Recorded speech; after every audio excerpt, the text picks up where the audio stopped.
இயேசு கிறிஸ்து நம்ம கூட இருப்பேன், விலக மாட்டேன்னு வாக்கு கொடுத்திருக்கிறார். உங்களை விட்டு விலகுவாரா? கைவிடுவாரா? பிறகு எதுக்கு நீங்க பயப்படணும்?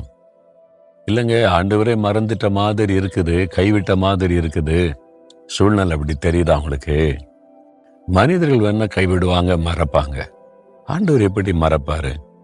நீங்க அப்படி நினைச்சு கொள்றீங்க. சில சமயம் சூழ்நிலை நமக்கு அப்படி தோன்றும். நான் ரொம்ப ஏழைங்க, எளியவங்க, நல்ல எல்லாரும் மறந்துட்டாங்க அப்படின்னு நினைக்கிறீங்களா?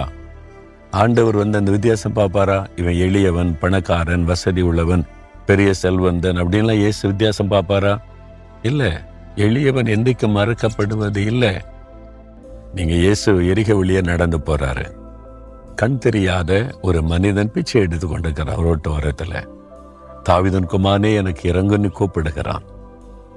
மனிதர்கள் சொல்றாங்க, பேசாத, அமைதியா, டிஸ்டர்ப் பண்ணி. இயேசு அர்ஜென்டா போயிட்டு இருக்கிறார், அவருக்கு நிறைய வேலை. நீ ஒரு பிச்சைக்காரன், குருடன், பேசாத, அமைதியாரு. அவனை ஒடுக்குறான். எளியவன், கண்ணு தெரியாதவன், தெருவோரத்தில் பிச்சை எடுக்கிறவன். அந்த மனிதர்கள் எல்லாம் அவனை ஒடுக்கி அமைதியாருன்னு அதட்டுறாங்க. அவனுடைய சத்தம் இயேசுடைய காதல விழுந்த உடனே வசனம் சொல்லுகிறது, இயேசு நின்றார்.